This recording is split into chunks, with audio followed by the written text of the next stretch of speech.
Who is your daddy? I am your father. You fathers will understand. My father taught me many things. I got an idea. How about you all sit there quietly while I make dad noises?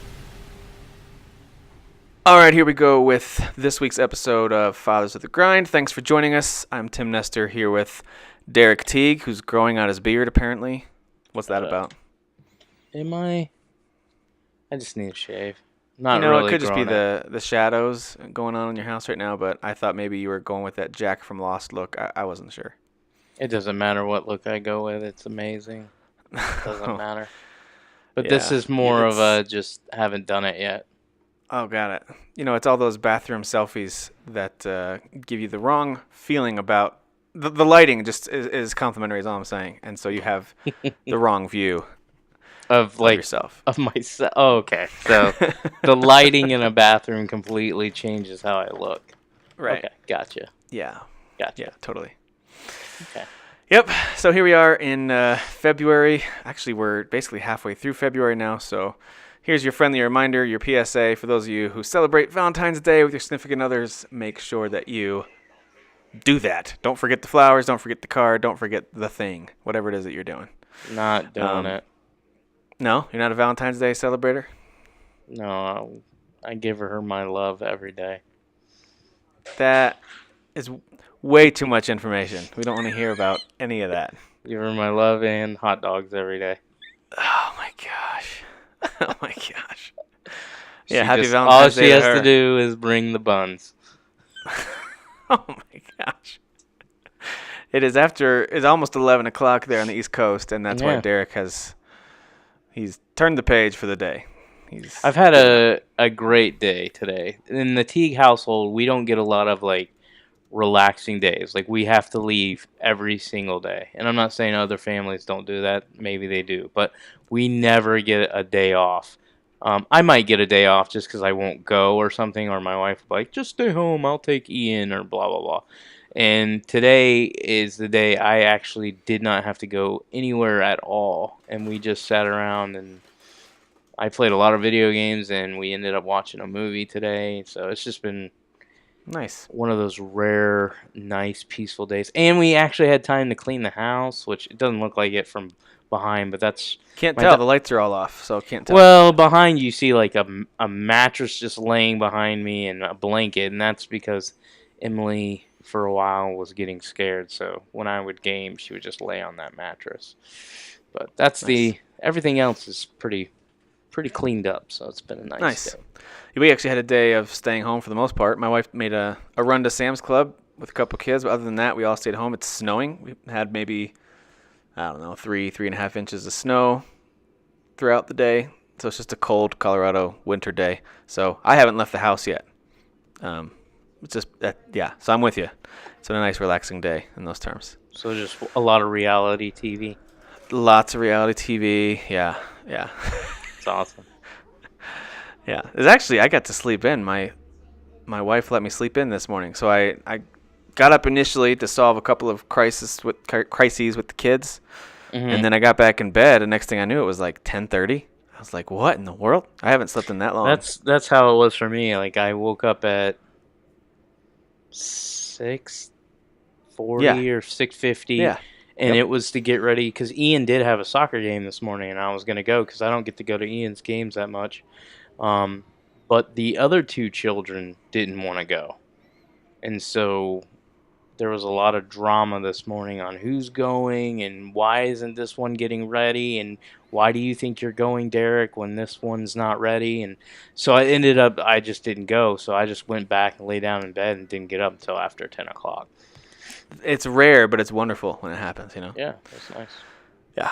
So, but I have been playing a few games the last week or so since we last talked. Yeah. I was able to knock out that game Celeste, which again, in all seriousness, is not a game that Derek would like. And those of you who really don't like throwback indie games, you wouldn't like it either. But if the idea of a Super Meat Boy meets Ori and the Blind Forest, really challenging type of a game, if that appeals to you and you like retro indie style games, this is one of the best ones out there. It is really good and very, very challenging. I like it a lot. I tried another indie game that I didn't like nearly as much. It's called Kingdom New Lands. It was on sale over Christmas. Just got it for a few bucks. It's been on a bunch of other platforms. And this is not a good game. It's an interesting concept where it's a 2D view. It is really interesting, cool looking pixel art. But then there's no explanation to it. You go and you pick up coins. You use the coins to pay these peasants. They join your ranks, I guess. They put on kind of a generic outfit, and then they follow you around. And then if you create a bow or a hammer or whatever you create, they'll take that job.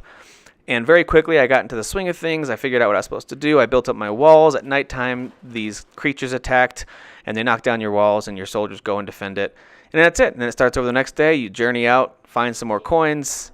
And, but it's not as fun as Kingdom for Keflings. My wife thought I was describing Kingdom for Keflings, which I actually thought that was kind of a fun strategy game. This one, you don't get to control that much. They don't really tell you where to go find coins. There's not really any objectives they place before you. It's just you randomly find coins, and I do mean randomly. Then you use them to recruit people and build up some stuff. But then I got to a point where I was not finding any more coins. I had explored everywhere, and my walls were getting busted, and I had nothing to use to rebuild them. So I thought it was a mediocre game at best. I don't recommend it. So despite what Derek says, I don't like every tiny dumb indie game that I play. I don't. Shockingly. Shockingly. Also started Oxenfree, which I've owned for a long time. I got it for free a long time ago, but never played it. Tried that out a little bit. It's pretty fun. The voice acting is really good. It's definitely a straight up just adventure game with really cool visuals. Although it's very zoomed out. That part bothers me just a tad. It's very zoomed out, but the visuals are pretty cool. Again, the voice acting is good, and then you get to select what you want to say. Of course, standard adventure game type stuff, and it's somewhat interesting.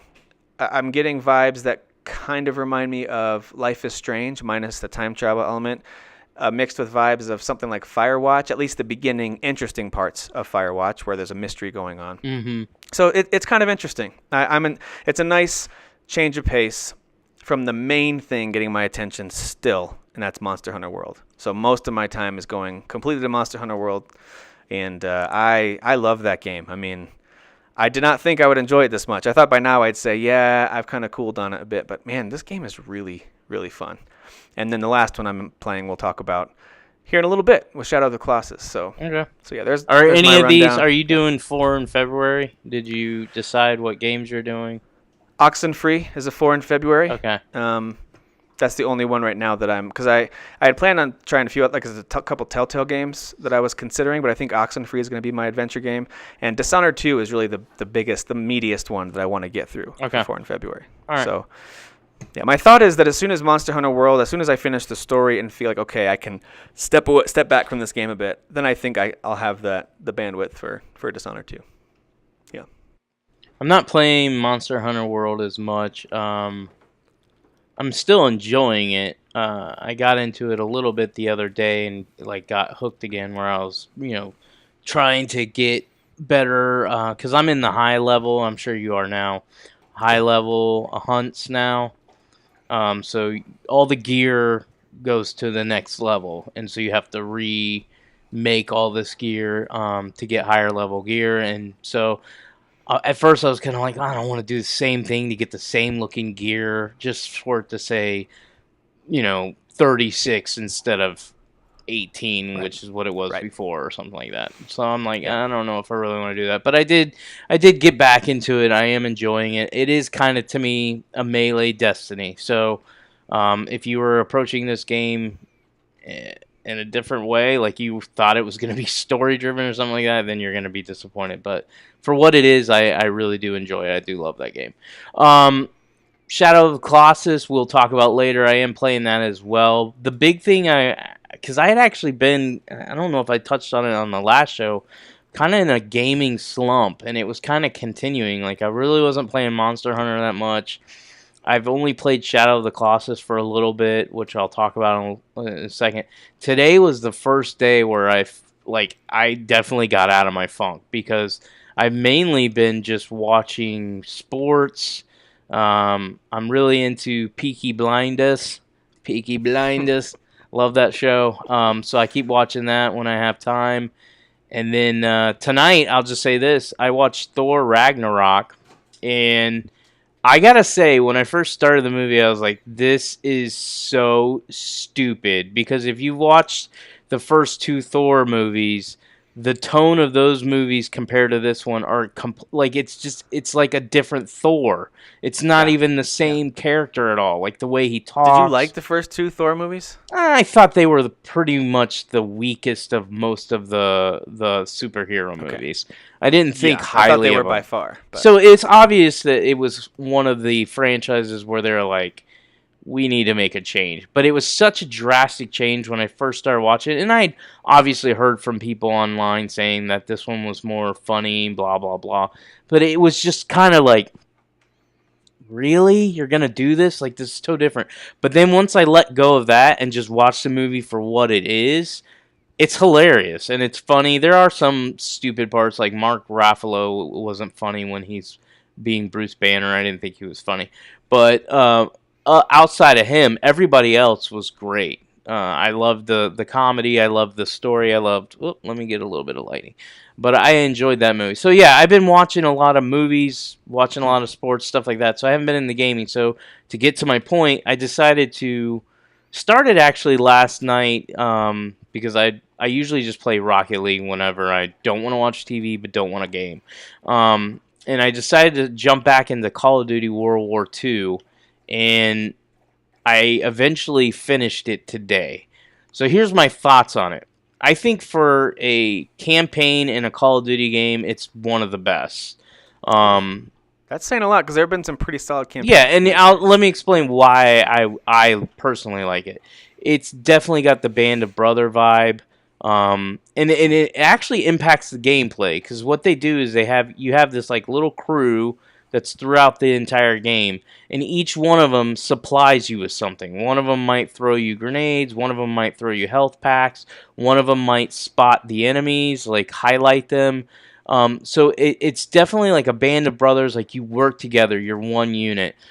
Is it over the top, like I've heard in other reviews where they're like, it's so unrealistic because you survive all these things that you would never survive? Yes, it is over the top. It does have those like huge, like, what are they called in Uncharted? You mean like the big cutscenes, or Not the what are they always called for? the quick time events? Not for Uncharted. They always talk about it's the action sequences. But what's the word they use?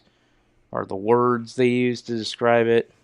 It's the set pieces. They have The big set pieces. That was what I was trying to think of. So it has like set piece type things where you're playing something that's not realistic, but it does kind of contradict the Call of Duty, the way it looks and feels. It's going for realism. But at the same time, Call of Duty gameplay is not realistic at all. Who here, and I think I've said this on the podcast before, who here, if they're in the military, is just going to run around shooting people and not get behind cover? So Call of Duty contradicts itself right in the gameplay with being realistic. But overall, I thought it was fun. That being said, I've been noticing, and this happened with Wolfenstein 2, some other first-person shooters, Battlefront, which I'm going to talk about in a second. I just don't enjoy first-person shooter campaigns that don't have like a BioShock type story. Like, they're just not that fun to me. So I can't say that I absolutely loved it, but I thought for a Call of Duty game, it was probably one of the best campaigns. It's definitely worth going through. The other thing I finished, and this took me, what is the game, like 12 years old now? I finally finished Fable. For those who don't know... The first one. The original one. Yeah. For those who don't know, I didn't just start this game. I started Fable on day one when it came out. I lost my save file after I was over halfway through, then restarted it, and probably... I'm pretty sure that game's older than 12 years. It's pretty old. I'm going to look it up. And then I've started this game, I'm not even going to go through it. I've started this at least 4 or 5 times. So the last time I bought it, it was on Fable. I got Fable Anniversary on the Xbox 360 when it launched. And I didn't realize this until I took my 360 save and moved it over to my Xbox One, which, by the way, man, Microsoft makes that so easy. I literally turned it on, went to the save area, told it to go to the cloud, walked over to my Xbox One, booted it up, and there it was. But I had already... you were close, so it's 14 years old. You were pretty close. That's crazy. That was 14 years ago. And I've been playing. I've played that game a ton. I'm not lying. And so I didn't play that day one, but it's interesting because I didn't realize I played it that quickly after release. That was one of those games. I didn't have an Xbox, but I got it on PC. Oh, okay. And I remember playing that game during our first year of marriage because I can still. We only lived in our first apartment for 1 year, and I remember playing it in that 1 second bedroom of our apartment on our PC for hours and hours and hours. So I loved that game. Yeah. I didn't know you hadn't finished that one. That's surprising. Yeah. So I was already 12 hours in, and it took me like 15 hours total to beat it. So it only took me like 3 or 4 hours today to finish it off. It took a little while to get used to, not just gameplay-wise, but I had no idea how to fast travel. I didn't know where these missions were located. It was just all confusing. It's definitely ancient. It hasn't aged extremely well. It's not terrible. Like, the gameplay's still pretty good. It's a little stiff and a little frustrating at times, but this is one of the games I've been wanting to beat because I've tried so many times before and I've always had bad things happen to me. So I mean, companies have done such a good job with this genre since then.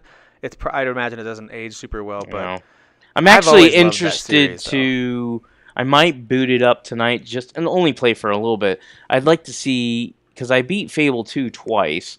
I'd like to see how, now that I just finished Fable, I'd like to see how Fable 2 looks and feels.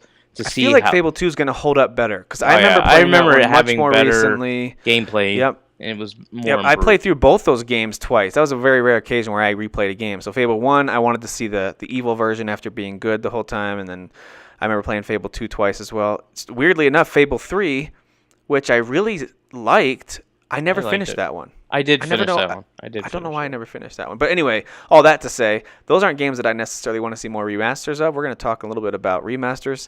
I really want that franchise to come back, though, with a brand new, full-fledged single-player adventure. I'll tell you what I really want. It's real simple, and I'm kind of disappointed Microsoft didn't do this. When Microsoft launched the Xbox One X, they had a few 360 games that had 4K patches. I really wish they would have done that with Fable Anniversary. I have Fable Anniversary on my PC, so I could have played it in 4K. I just didn't want to start it over. I really wanted to play it on the Xbox from my 12 hours in. So I really wish they would have done it, because I can tell you from seeing Fallout 3, I'm forgetting some of the other ones, but there was a few others that I booted up and I was like, wow. Yeah. It's not a remaster or anything, but it pops out. It looks. Well, I mean, did you better. call Microsoft and ask them to do this for you? I don't understand why they didn't. Well, I mean, Phil and I are BFF. I don't know why he can't just listen to me. You know, he listens to the show. He's a huge fan of our show. Absolutely, he does. So, I beat both of those today, Fable and Call of Duty. I did start up Star Wars Battlefront 2 campaign. These, by the way, are all my 4 and Febs. So the 4 games I'm doing are Call of Duty World War II, Fable, Star Wars Battlefront 2 campaign, and then my plan is to finish Assassin's Creed Rogue, which I've been trying to finish for like 300 years. That's another one where I just started and I'm like, oh, I know I'm so close to the end, but I'm like, I don't want to play it. Hey, speaking of that game, since they're talking about an HD re-release of that one, right? Aren't they going to re-release that one? Yeah, in March. What are the odds you think Ubisoft brings the Assassin's Creed franchise to the Switch in one way, shape, or form? What are the odds? They could do it. I don't know if they will. They might do like the Ezio trilogy. Give me like a percentage chance that we'll see some sort of Assassin's Creed. 30%. 30%. Oh, okay. I don't think they're going to bother with it. Yeah, they supported the Wii U. line. They supported the Wii U with Assassin's Creed 3, and I think that was I mean, we all know the Wii U was a fail, but I think Assassin's Creed 3 did really bad as well. I think it did too. Worse than. But then again, pretty much every indie game, Celeste is a good example, they're outselling PC and other platforms like crazy. A new one that just released that, indie game fans are really excited about is Dandara. As far as I know, that one also is selling better on the Switch. So the Switch versions of these games is selling really well. What I could see Ubisoft doing, I don't think you're wrong about the percentage chance for the mainline games. I could see them bringing over the China, the Russia, India, that kind of side-scrolling franchise. That's more likely to come to the Switch. Yeah. But or anyway, like I said, the older ones, like they could probably do an Ezio collection because that's just 360 games up res, and they could easily probably port that to the Switch. That's true. Yeah. So yeah, the only thing I wanted to add on, I know we've been talking, well, really, I've been talking for a while, was Star Wars Battlefront 2 campaign. Again, another first-person / third-person shooter. No, I'm not really loving it. It's more of me just forcing myself through because I'm like, well, it's only 5 hours long. It's part of my floor and feb. Just knock it out. Yeah. So I'm 2/3 through that. I probably will have it beat by tomorrow. So that will knock out 3 of my games, and then I can decide if I want to do Assassin's Creed Rogue, or I just downloaded on my PC Splinter Cell Conviction. Ooh. I wouldn't mind jumping in and seeing if that hooks me, because I really love Blacklist, and then Conviction kind of was released backwards compatible on the 360 and or on Xbox One. I was thinking about buying it, and I was like, well, I already own it on PC, so I heard the PC port's trash. So if I boot it up and it is, then I will get it on the Xbox One. But I that was the other one that I remember starting because I wasn't a big Splinter Cell fan. And I got like a few hours in and I liked it, but I never, because I wasn't a Splinter Cell fan, I never really continue it. But I love the Splinter Cell series. We'll talk about that in a little bit too. Yeah. By the way, with Monster Hunter World, you mentioned something that I just recently experienced, and that is realizing that once you complete a certain part of the story, it opens up these high rank missions, this higher rank level of armor, and all kinds of, and the materials you collect are all have a little plus beside them now.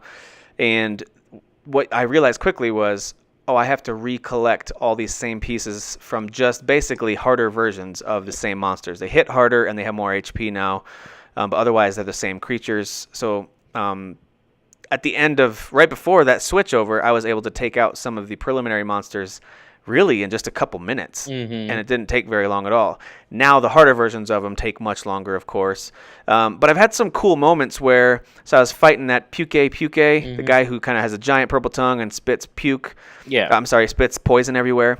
So I'm fighting him. I've got him to the point where he's limping, and all of a sudden, as I'm fighting him, I should have taken a video of this because it was such a cool moment. All these little blinking, like lava things just drop all around both of us, and then they blow up, and both of us catch on fire. My health goes almost all the way down, and I'm rolling around to try to get the fire off. I'm like, what just happened? Was there something that I hit in the environment that I missed? And then this giant blue and silver dragon land right beside me, and then all of a sudden it zooms out, and it gives me this name, is Basilgeuse. I was like, what is this thing? Yeah. And of course, it's this bomb dropping, everyone calls him the B-52, monster that is now essentially everywhere I go. I feel like he's interrupting my hunts, and I need to just take him on at some point. But those kind of moments remind me how cool this game can be and how it can keep you on your toes in those moments. Yep. So I've really enjoyed that aspect of it. And but as far as like the story goes, like we said before, there's really not a ton there. I don't think this game will be at the top of my list in terms of narrative or acting or whatever else. It's just super fun to play. And my weapon of choice is the hammer, and I love that thing. Now that I've got that leveled up to this fossil bludgeon level 3 or whatever it is, it's just demolishing things. So I'm really having a lot of fun with that game. That being said, it's been an interesting contrast to the game we're about to talk about, and that's Shadow of the Colossus. These two different games where you're fighting these giant beasts, but they couldn't be any more different from each other. They're so different from each other. Zelda, so let's go ahead and talk. Zelda on the PS4. Basically, yes. Let's talk about this. Let's talk about Shadow of the Colossus. Of course, recently remastered, basically rebuilt from the ground up, visually at least. Just released this past week, and just in time for Valentine's Day. So if you looking for something for your significant other, grab a copy of Shadow of the Colossus for the PS4. Yeah, I'll get it for Megan. She'll love it. Yeah, she'll love it. Let's first talk about what this game is. So Shadow of the Colossus is from Studio Japan, Sony's Studio Japan. The same team that made Ico, the same team that made 2 years ago, they made The Last Guardian. Actually, just over a year ago, they finally released The Last Guardian. And they're notorious for taking a long time to release these games that end up being very visually striking in a lot of ways, but they're also notorious for not having the, let's say, most fine-tuned of controls. So we'll talk about that in a little bit too. But the premise of this game, it opens right with the opening cutscene where you are this unnamed lead character. He's clearly from some sort of tribe. You can't really tell where, but he's got some tribal clothing on and things like that. They all speak a language that, as far as I can tell, is a completely fabricated, made-up language. I don't think it's Japanese. Yeah. And he's traveling, and he's got the body of someone that he loves. Could be sister, could be girlfriend or wife. It's hard to know. But some female who's wrapped up in this blanket and who's clearly gone. Like, she's dead. So before you go any further, yeah, did you get triggered when you saw her lying on that horse and him carrying her? Did you get triggered? a little bit. My first thought was, why can't she be riding the horse and he be the dead one? That was the first thing. That was exactly like, you know? That's why, even though you bought this game digital, I ejected the imaginary disc and I broke it. Because it's unacceptable in this day and age. Even if it's a remaster, they should have reworked it where the woman was the lead character. We need. I agree. We need more strong, independent women. Is what we need. Tape the broken disc to your next Me Too sign when you go to the next rally. Me too. We of course I'm kidding. Derek's not. He was very triggered. I was extremely triggered. But so you're riding on your horse, and the whole opening is very beautiful. They right out of the gate, I think, want you to know, hey, by the way, this game looks amazing now. So the visuals are stunning right out of the gate as you're riding through the forest and across this big giant bridge. And the whole premise of it is basically you make a deal with some sort of spirit or spirits in this old temple to bring back the soul of your lost loved one. And the only thing you know that they want you to do is to kill these colossi that are around this world. So, yeah, of course. And they say you're going to have to pay a high price, whatever. That's the premise. And so all you have is a sword, and you have a bow and arrow, and you have your trusty horse, who I think is named like Argo or Arok or something like that.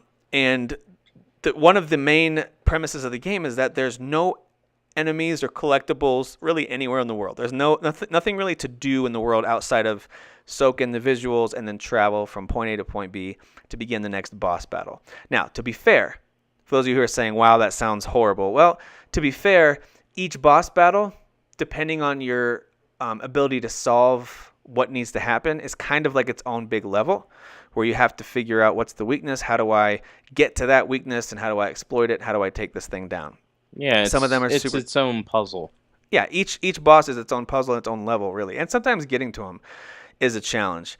That part, though, is, I'll talk about the weaknesses in a second. That is one of the biggest weaknesses in my mind is getting where you need to go. We'll talk about that in a sec. So that's the premise for the game. It is an action game. It's not an RPG in any way. There's nothing to upgrade, although at the end of the game, there's some time trials and hard modes and things like that you can run with each boss, and you can unlock additional masks or cloaks that will give you unlimited stamina or different types of abilities like that. So there is some replayability. If you really like the game and you want to kind of master each boss fight, you can, at the end of the game, you have the ability to walk up to the statues and select that fight, select normal or hard mode, and do a time attack, that kind of thing. So it's got some kind of arcade replayability if you like to unlock bonus stuff. So that's the game. That's Shadow of the Colossus if you haven't played it. It's a classic from the PS2, released, was it 10 years ago that it came out? Something like that. And so now it's back. So let me ask you, Derek, now that I've kind of waxed eloquent about a game that I have been unashamed over these last couple years of this podcast to say it's one of my favorite games of all time. But you tell me, how does this game now look based on what you remember? Well, I keep in mind I never played the original one. Probably didn't care about its existence back then, which is funny because I bought pretty much everything that was popular. So it's weird that I wouldn't have bought that game. But for me, going into this game, I knew what the original looked like just from watching videos and stuff like that. This is a true remake of the original. They went, in my opinion, above and beyond. When I turned it on, I was like, wow. I literally said wow. I was taking a bunch of shots because I was like, I want to show this off. This is just so beautiful. So they definitely took their time. I forgot who did this. It's whoever does a lot Studio of the Japan. Yeah. Well, no, Studio Japan made the game, but the remake. Oh, yeah. Some other studio that does like all the remasters, remakes of games for PlayStation, but phenomenal job. This game looks amazing. So I was blown away by it. Also, I played a little bit of the PS3 version, and I remember hating the controls, and I quit after like 15 minutes. The button layouts and the controls for this so far are better. I can play it. It's not frustrating. One of the biggest things was things like your jump and your roll. They were mapped to really weird buttons, and if I remember correctly, you couldn't remap them. So that was a problem for a lot of people. It was like triangle was jump, and I forget. But it was a little different. Now, to be fair, I'm playing something like Monster Hunter World right now, and those buttons aren't exactly intuitive based on other games either. You know, with triangle being your weak attack, circle your strong attack, things like that. But I digress. I'll try to stop talking about Monster Hunter. This was Japan Studio and Team Eco. I'll look and see if it's got the... Like who remastered it? Who remastered it. That's all I'm seeing. But I agree on the visuals. I mean, the lighting coming through the trees as you're arriving. Originally... Oh, there we go. There's the remake. Also, to be very clear, the Colossi themselves, the monsters themselves... They look amazing. So I remember playing the PS2 version. They had a very grainy look to them. They looked like just kind of gray and brown mixtures, but their fur always looked kind of cool for the time. When I went back to replay this a few years later, it already looked kind of dated. Well, now, of course, the reason the fur on each Colossus is so important is that's the only area that you can hold on to. It's Blue Point, just so you know. Blue Point, okay. That was what I was trying to get to. They did the PS3 version, and I think they've done several other PlayStation remasters. Gotcha. Looks like they did the God of War collection. They did the Eco and Shadow of the Colossus collection, the Metal Gear Solid HD collection. They did the Uncharted collection and Gravity Rush Remastered. So yeah, you're right. This is their bread and butter. Yep, this is what they do. But which is pretty cool that PlayStation has a team that's dedicated to that. I know other people might get mad and be like, I hate remakes, I hate remasters, but when you're like, this game is a prime example of, I didn't pay the $40, Tim did, but if I paid the $40, I'd be like, you guys earned it. You earned it. Even if I don't even play this game, you earned it just based off the amount of work they put into it. Yep. So the monsters themselves, as you're climbing them, the fur looks super realistic. Yeah. I'm talking like Pixar level, just quality and the lighting. Really good. And I can't emphasize enough how good the game looks, and I agree with everything Derek said. It just makes you say wow as you look at it. The biggest difference from the original game, the visuals is the biggest one, I think. Yeah. They also, because of the visuals, I think they kind of out of necessity added a photo mode.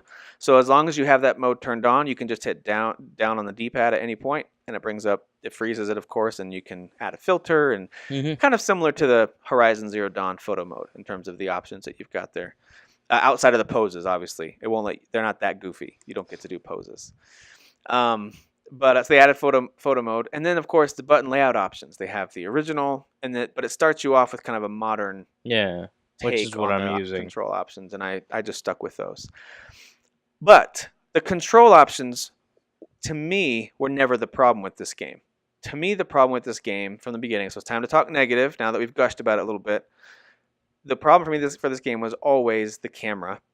Yeah. And I am still having some trouble with the camera. I just beat boss 10, and the camera is still a nightmare. Is it impossible to play? Of course not. It's one of my favorite games ever. But it does take some getting used to, or at least you have to kind of just be okay with it being a really bad, poorly controlled camera. Now, they do have a lock-on option that you have to hold the whole time. But there is a lock-on option, but that doesn't solve all the problems as you're trying to maneuver around and that kind of thing. So to me, that is the biggest knock on this game, is the camera is still a problem. Agreed. There are certain controls that I guess I have to get used to that I didn't like. And I think because my brain would have to like, I don't know. It wasn't natural, so my brain would have to think before I do something. And when you're like in the heat of the moment, like for instance, on Colossus 3, which is the one I just finished this week, and I haven't gone back to the game yet. By the way, he's the iconic one with the big bat Yeah, thing. he was cool. Yeah. I was running low on stamina, and so I was trying to get to like a ledge or somewhere where I could get like a little bit of a break, and I forgot what I did, but like I let go of R2, and that's your grab button, and like nothing's natural for me right now, so it'll take me some more time. And so I fell, and I was pissed. And then I had another issue where like the camera was like locked in an area where I couldn't see my guy, and then I tried to switch the camera, and I was trying to jump because my stamina was running low, and he jumped all the way to the other side, and I'm like, what are you doing? I was pointing to go that way. So there's some stuff like that while it is related to the camera too, it also is controls too, because it's not picking up the correct direction. But to me, that's minor gripes. Again, I have not played it much, so it didn't take me that long to get through the first 3 Colossus. So as I play it more, which I do plan on playing it more, it isn't a priority. Right now, priority would be the 4 in February. But if I do decide to keep playing it, I will eventually get used to the button layout, get used to some of the things that I'm like, oh, this doesn't feel natural, and then I think that will make it a little bit easier. But yeah, I would say the only knock really so far, is the camera. That being said, the reason why I'm not like gushing to play this game, like my first experience was like, okay, this is cool. Is it to me, if this game wasn't gorgeous, I'm just trying to be honest with myself, I don't think it's something I would play. It's just not my type of game. Like there's no explosions. No, there's nothing like I don't know how to explain swearing, no explosions. It feels like a AAA indie game. Like it feels like it looks AAA, but it's indie, and I'm like, I can sense that. Like I'm not fooled by it. I'm like, no, you look beautiful, so you're appeasing to my attraction to your looks, but I know what you are under your skin, and that's you are indie trash, and you're not going to fool me. So I don't know how much I really like this game. Maybe if I do beat it, which I hope I do, because I don't see, even though it's 16 bosses, unless one of them gets really, really frustrating, which I'm sure they do towards the end, I should be able to beat it. Unless the story is like, wow, at the end, like I didn't see that coming. I don't see myself like really loving this game. There's some really cool moments at the end, some pretty emotional moments in the story at the end, but I don't know that it's not gonna be a game that has a bunch of twists and whatever else. But it's pretty emotional. The bosses, at least compared to the first 3, I think get better. There are a couple in there that I would qualify as being just okay, still creative, but as far as fun to play, not so much. But some of them are just a blast. Like the 2 main flying ones, I think are really fun. There's an underwater one that I really like, and some of them are challenging. But once you figure it out, it's just a rush when you figure out what you have to do, and you finally find that weak spot, and you jump and grab before it swoops back up to the sky, and you got to hold on while it's flying. That's some pretty adrenaline rush type stuff. So it's pretty exciting. And I do love, of course, the music kicks in. This isn't too much of a spoiler, but the first flying one, you have to use your arrow to get it to fly at you, and it'll swoop down and try to hit you. And right on the edge of its wings, there's a little bit of that fur, and if you time it right, you got to jump and grab it. And then right as you do that, it goes from this serene, quiet, peaceful lake surrounded by mountains music to this really epic battle music. And it's just really cool that they shift that right as you grab on, and it swells right as you're hitting that right moment. So anyway, I think it's the closest thing, at least from 10 years ago, that we had to a real artistic game, that someone who isn't into games but likes artists making statements through their media. This is one of those games people could point to, and for good reason. I also happen to think it's fun to play because, like you said, and I totally agree with this, each boss is kind of like a puzzle, but you still need to have good Twitch reactions to stuff. So there's bosses that are massive. They're literally the size of mountains. There are some that will, like I said, will fly or go underwater. There are others that will be underneath the sand. You have to draw them out. There's others that are not much bigger than like a large bull, and they're actually pretty hard to figure out how do I knock the armor off this thing to get to it. So they're all a little bit different. There's some that climb up on the walls, and you got to figure out how do I knock it down to get to its weak spot. So some pretty cool stuff. I love this game. It is in my top 10 all time, and I am now past 11 on the replay, loving it just as much as I remember. I had a feeling that when I replayed this, I would say, I'm not sure why I loved this so much. Like, it's fun, but it's just not, I had a feeling that's what I was going to say. Yeah. But to me, it's reaffirming its spot for my personal favorite, while at the same time acknowledging, this isn't for everybody. Like, this is only for, I think your description of it being a AAA looking game, an indie feeling game, is actually really accurate. It's not a game, like, if, let's say we didn't game share, and you didn't have access to this, and you said, all right, do I need to buy this game? I would have trouble, outside of trying to troll you, I would have trouble trying to give you a realistic recommendation for you to play this game. Just because of the vibe of it, the style, definitely has a little bit more of an indie vibe to it. So I wouldn't, especially since you didn't love The Last Guardian from what you played of that. Yeah, some similar I vibes tried to to it. like that one, but after like an hour and a half, I was like, I think I got stuck in one spot where I didn't know where to go, and I was just like, I just don't even care to try to figure it out. And I think that's the issue. It comes down to I just don't care. Right. Well, and I would make the argument that this game is far superior to a game by the same company. It's better than The Last Guardian. I think it's the best game this company has developed. And Blue Point was just, they just knocked it out of the park. They did an amazing job with this thing. So loving Shadow of the Colossus. I can't recommend it enough. I think for $40, if what we're describing sounds appealing to you, you're going to get your money's worth, even just in visuals alone. If you've got a 4K TV, even with the standard PS4, activate the HDR, and you'll see some great visuals. But if you've got a PS4 Pro, you'll get to see even more, and it's going to look absolutely gorgeous. So, And that's the funny thing is, I'm pretty sure this game is just running at 1440p on the PS4 Pro. So that's not even close to 4K, yet, and maybe it's just because it's an older looking game, it looks really crisp. It's kind of the same thing they did with Horizon Zero Dawn, where it's not really 4K, but it's such a pretty game. It's so crisp that you don't see many blemishes, so it kind of gives you that illusion that, oh, you're playing like a 4K game when you're really not. Yep. If you do some cool things as you're running full speed on your horse, for example, once you know what direction to go, it'll zoom really far out as you cross certain bridges, and it'll let you really see the whole vista, the whole waterfalls and the lake down below. Yeah, I'm not a or big whatever fan else, of the horseback riding though. No, I like it in the open area, but I don't like it's worse than The Witcher when you're like trying to turn in a like. That one, that the horse riding in general is not amazing. There's a few bosses that require some pretty good horseback riding. That's where I could see you possibly getting frustrated. There's one specifically that involves geysers, and the boss kind of has a turtle look to him. I'm wondering if that's the one that you'll eventually say, forget it, I'm done. Because that one is pretty challenging. I actually, even, again, as someone who loves this game, I'm very biased, I love this game, I'll admit, I think the design of that particular fight is probably their weakest, and it frustrates me. Like, I'm just ready for that one to be over, so. Yeah. It's not perfect, but I think it's really, really good. I love this game. I'd say I know you're recommending it to people. I would recommend it to people.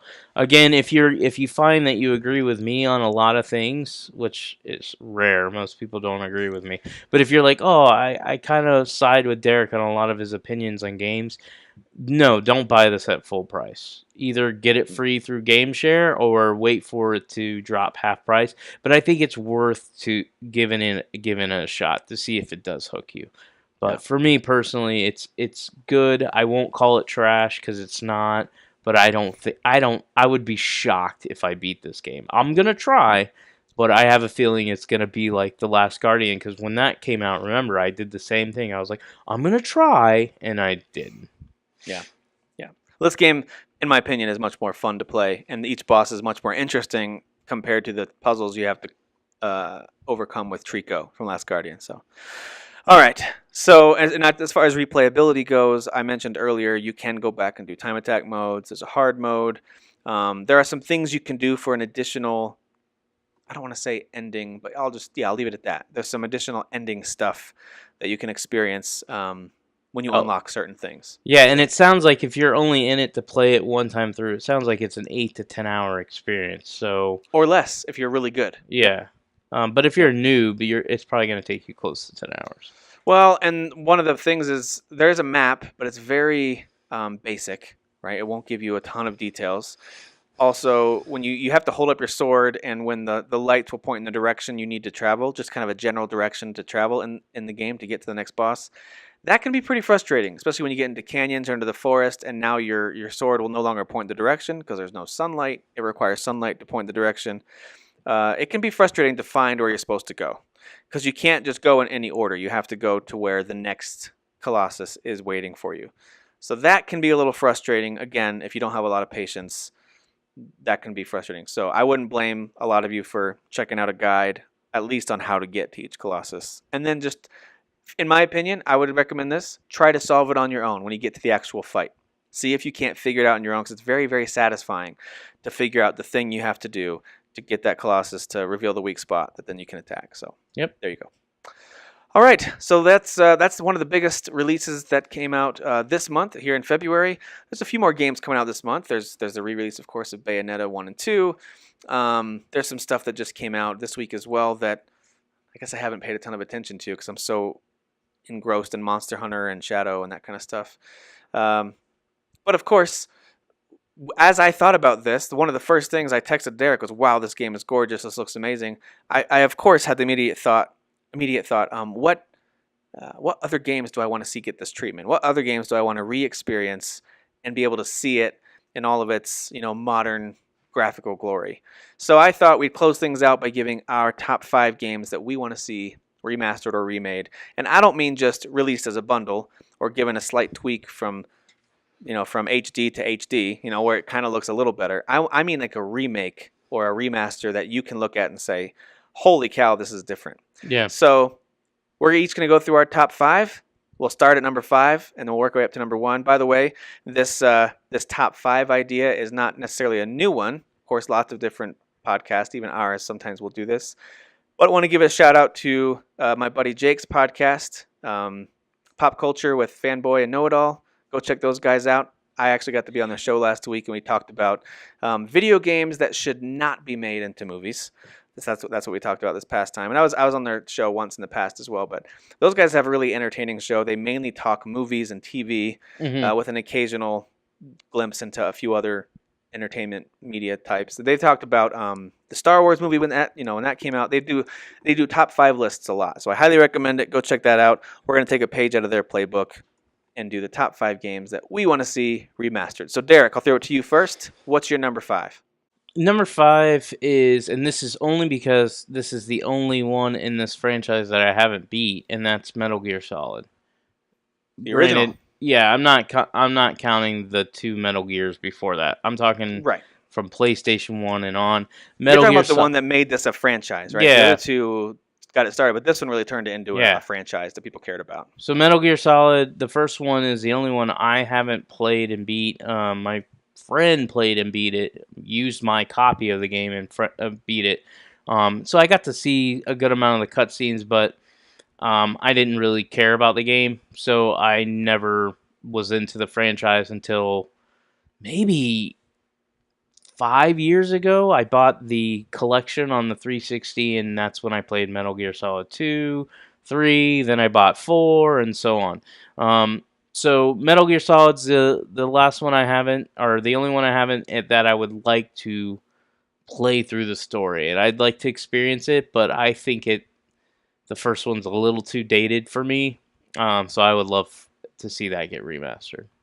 Now, of course, they did do a remake on the GameCube, the Twin Snakes.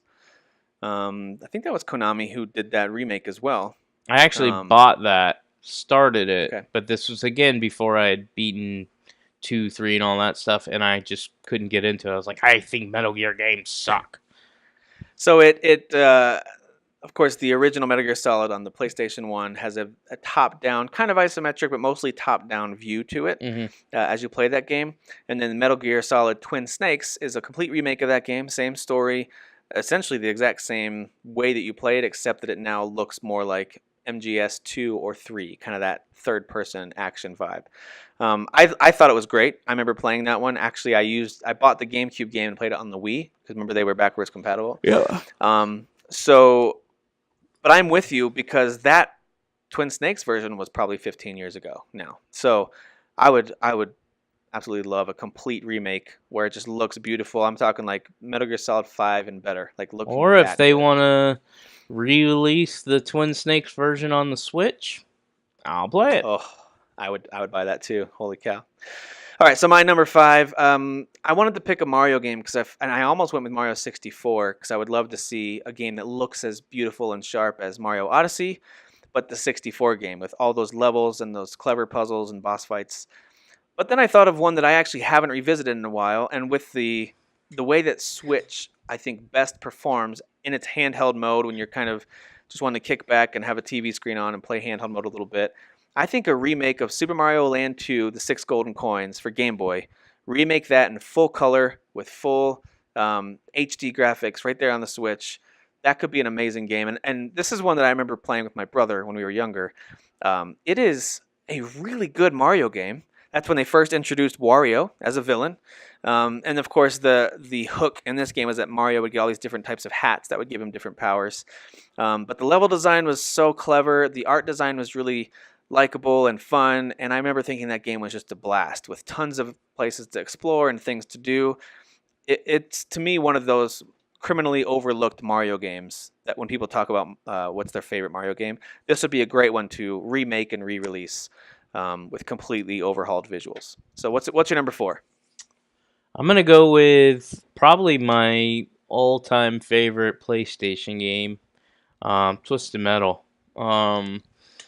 That's my favorite Twisted Metal game. I know a lot of people love Twisted Metal 2. I thought Twisted Metal was the perfect Twisted Metal game.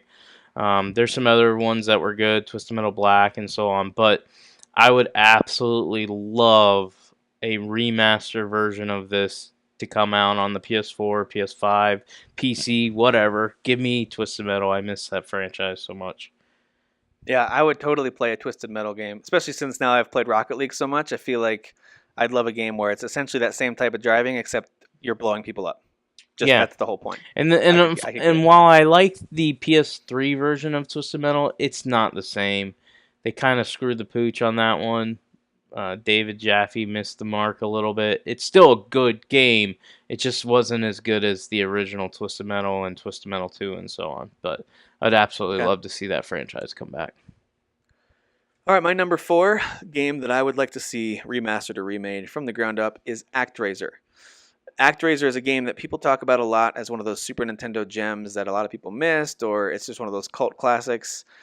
The bottom line is ActRaiser has 2 main types of gameplay. It has a side-scrolling action RPG element, where you're this statue that's brought to life by the spirit, and you have a sword, but then you can also upgrade your different powers to shoot fireballs and stuff like that. But it never controlled super well. It was always a mediocre kind of arcade side-scroller. That was not what made the game great, although that was fun. What made the game really great was that then you would shift into a different mode and you would do this complete city building where you were this little angel that's hovering over the city, directing the people where to build stuff, where to put roads, while using your bow and arrow to fight off enemies and demons that would try to attack the village. So it was a city sim combined with kind of a top-down shooter, combined with a side-scrolling, it's only 3, combined with a side-scrolling action RPG. I think this game, rebuilt from the ground up, keep the same concepts, keep that same artistic vibe, because they spoke in this old English, old Shakespearean English, which gave it a very unique vibe to it as well. You're essentially a god in that game, so maintain that level of here's what you're doing and here's what your goals are, but then rebuild the action RPG elements. Give the side-scrolling elements more meat, give it more you can upgrade, and then of course upgrade the city building elements and give the whole thing a visual overhaul. I would buy a brand new ActRaiser in a heartbeat, and I would love it if they rebuilt that game from the ground up. So that's my number 4. What do you got for number 3? Number 3 is Jade Empire. Which, by the way, I'm gonna take Metal Gear Solid out, but just because I can't believe I forgot about one of the greatest games I've ever made that needs to be remade, and that's, I just want to say it real quick, Death Row. Death I was Row. surprised to not see that on your list. Yeah. Yeah, I totally forgot about Death Row. But anyways, back to my number 3, Jade Empire. I For just people who don't know, what's Jade Empire? All right, so Jade Empire is a BioWare RPG, action RPG set in like a Japanese type setting. Xbox exclusive, right? Yeah. This is only on Xbox. And now PC, of course. I've bought this game like 27 different times. I've bought it on iOS, 2 operating systems. Well, I shouldn't say operating systems, but 2 of the PC stores, Steam and I think GOG, GOG. I've bought it on the 360. I bought it for everything, and unfortunately, this game, and this is one of the reasons why I would love to have it redone, it just doesn't work for me. I can't play it with a controller on my PC. It messes up. I can't play it on my phone because the style of game is not like Knights of the Old Republic. It's more action than it is turn-based, and so it's really hard to play it on a phone. So I have been wanting to replay this game really bad, and it's just been frustrating every time I've tried to do it. Oh, I also bought it on what's that thing I bought? The streaming device that I was using for PC. I don't know. Whatever. I was gonna say Ouya. Did you buy a Ouya? Yeah. Well, it's not Ouya, but it's the whatever 4K streaming device I was using. I bought it on that too because it was super cheap and it wouldn't work right. So I've had nothing but issues with this stupid game. And this is set in like old historical China, or is this Japan? I can't remember. I think it's Japan. Okay, so it's kind of like samurai type stuff. Well, yeah, a lot of martial arts. It's really good. Like, it has a great story. It's classic BioWare. There's some twists in it, some things You that gotta make decisions throughout, right? Yeah, your decisions matter. There's a lot of terrible people. Just a lot of really good stuff in that game. It's old Jackie school. Chan's in there somewhere. Yeah, I'm sure he's in there. But yeah, I would love to replay that game. That's a good pick. That's one that visually does not hold up anymore, of course, because it was an original Xbox game. But boy, that I'm surprised we haven't seen something from that one come back. I hate that EA owns BioWare because I really feel like these games would be coming out if EA didn't own them. But whatever. All right, so we're to my number 3. That was your number 3. Mm-hmm. So mine's gonna be one of my favorite Star Wars games ever made. That again, I only played on PC. Yes, believe it or not, I was at one point a PC gamer. But mine was Star Wars Jedi Knight 2, Jedi Outcast. So if you remember, the original Star Wars Jedi Knight was a first-person shooter, which is a pretty solid game. I didn't love it, but I liked it. But then I think it was Raven or LucasArts. I think Raven developed, LucasArts published, maybe. Something like that. But anyway, they turned Jedi Knight 2 into a very Jedi-centric game. So now you take control of this character, Kyle Katarn, who basically is brought back into the fold to be trained by Luke to become a Jedi. Of course, this is all not canon anymore now that Disney took the rights and kind of erased all this stuff. But who cares? It's still a fun story. And the idea is that you get your lightsaber pretty early in the game. You start out just shooting a gun, then you get a lightsaber, you unlock some powers, and you end up fighting all these force-sensitive villains all the way to the final battle. And some of the lightsaber battles were so fun, and some of the combos you could learn, and you've got fast, medium, and heavy attack style. You could switch between those, and it had a fun multiplayer. I remember going online and playing against people in some of these big arenas. You could go and battle each other.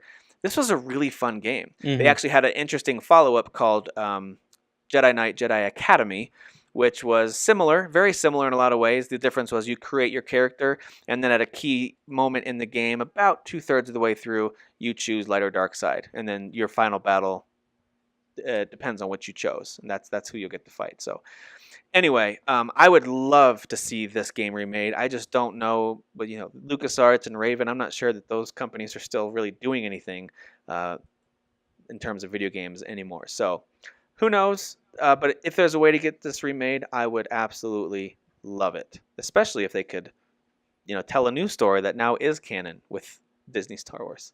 So that's my number 3. Let's move on to number 2. What do you got? All right. Number 2 is Knights of the Old Republic 2. So we're going to stick with BioWare. I think it's pretty obvious where my number 1's going to end up going.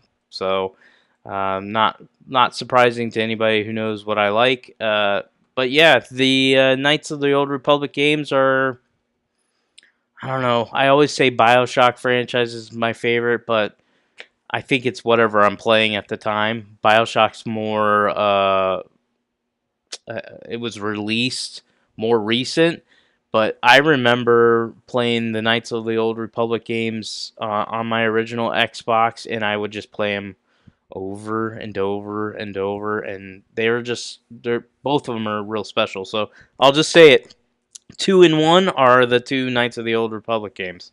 Don't care if you give me a package deal. I don't care if you do it separate and charge me $40 a piece for each one. I'll take it. If they did something anywhere close to how they did like Shadow of the Colossus, and what I mean by that is like visual wise, like I was playing Battlefront tonight, Battlefront 2, and Battlefront 2 is not a very open game, but there's this one area where I'm just kind of running around in a like a bar type setting, and there's multiple floors and you can go outside and stuff like that, and I'm just running around, and I just started for just a moment. I was like, what if this was Knights of the Old Republic? Like just how beautiful it was, and I was just exploring. I was like, that's what I want. So those 2 games are the ones I want more than anything.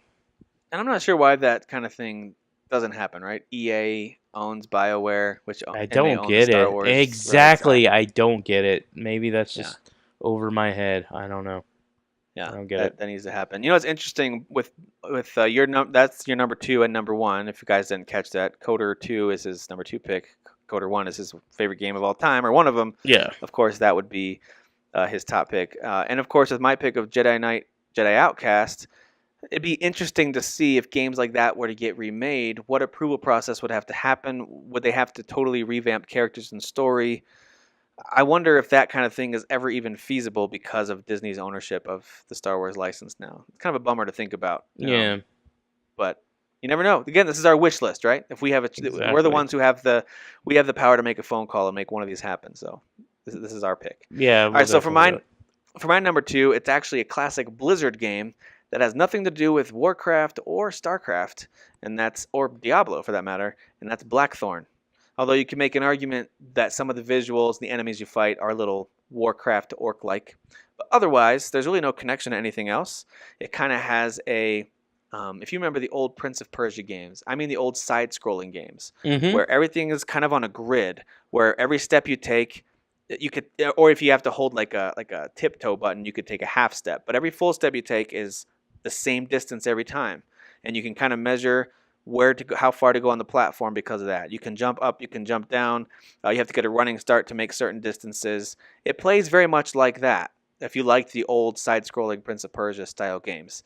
But there's also some stealth elements to it, where you can, if you hit up, and if you're near the right area of shade, you can kind of disappear into the shadows while enemies walk by. You can jump out and then shoot them. You have a shotgun, which is awesome. And I remember for a Super Nintendo game, the way the shotgun looks, he holds it kind of at his hip, and he just unloads and reloads right there. And that little animation just looked so cool. Pretty badass, to be honest with you. That's kind of how it looked. And then if you wanted to shoot behind you, he would, without turning his whole body, just aim the shotgun behind him and blast. And if they were right there, he would blast them. So it was a very cool, stylish, human is captured by orcs. I think it's in space, maybe. And you're fighting your way out of this giant dungeon fortress, and it's just really cool. It was called Blackthorn. The bad guy is this big demon-looking dude with red horns, and just a classic '90s video game stuff. I'd love to see that remade. I think it could be a blast. Just make it as a $10 downloadable game that's got really sharp side-scrolling HD visuals. I'd be all over that. Yeah. All right. Last but not least, my number 1 pick, since Derek already revealed his, which is Knights of the Old Republic. Mine is Splinter Cell, which you mentioned Conviction earlier. I couldn't really pick which one. I remember really liking the original. I remember enjoying Pandora's Tomorrow, I think it's called. Which is, I think, the most popular one. But my favorite was Chaos Theory, because I thought that's where it opened up tons of different play options and approaches to these different levels, and where you could be stealthy, or you could do a lot more shooting if you wanted to. You would get rewarded, I think, for getting in and out of certain levels without alerting anybody. But oh man, I love this series, and I liked Conviction, but I really liked Blacklist. I thought Blacklist was a great entry. That was 5 years ago now that Blacklist came out. So this franchise has clearly been dormant for a little while. Who knows if Ubisoft is working on something? I would love to see some kind of major reveal at E3, Ubisoft. That'd be amazing. But I also would love to see an HD remake of any and all of these games. If you remake the original, Pandora's Tomorrow, and Chaos Theory, I'll be thrilled. I'll buy all three of those. Conviction and Blacklist were more recent. Although Conviction's visuals, I think, are already kind of showing their age. Blacklist still looks decent, even though it is still last gen. Blacklist is a decent-looking game. So for me, it's really about those original three. Remake those. Let me re-experience the Sam Fisher saga. Well, then That'd they be all my they would number have one to pick. do is take like the PS3 version and upscale it to the PS4 version. Exactly. Yep. Or you could just go buy a PC. I'm not going to do that. Go buy a Gonna PC, do that. Tim. Yeah. But being So cheap. those are our top 5 games that we want to see remastered. We'd love to hear from you guys too. What do you want to see remastered? What old games have you been waiting and waiting to see brought to a modern version? Or maybe you want to go the other direction and say, listen, I like the old visuals for this. Don't change it. You know, so there's 2 ways to look at this. But of course, Derek's a graphics whore, and sometimes he brings me along with him, and we want things to look nice, I right? do. It's all about what's on the outside. Exactly. That's what I told my wife. I was like, I don't care about your personality. You're either good looking or you're not. And once you're not good looking, you're out. You're done. So, Yet again, little pieces of your wedding vows are coming to light. We get to hear these little chunks of the wedding vows. It's a beautiful thing. she understands. All right. souls. Well, thanks for listening to episode 113. We appreciate it. Again, go check out Talking Pop Culture with Fanboy Know-It-All. It's a good show. Go listen to those guys. There's also several other shows that we've teamed up with for different podcasts. So if you want some podcast recommendations, let me know. I've got a whole list of them I can recommend to you.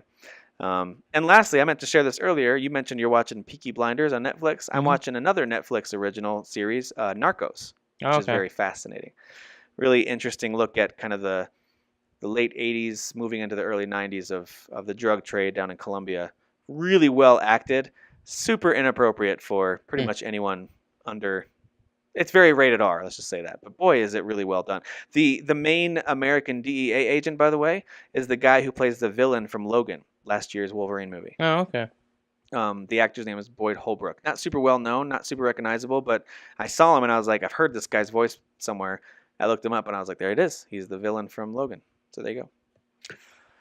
All right, so we're done. We're out. We'll stop talking. Thanks for listening this week. See ya. Bye. Who is your daddy? I am the father. You fathers will understand. My father taught me many things. I got an idea. How about you all sit there quietly while I make dad noises?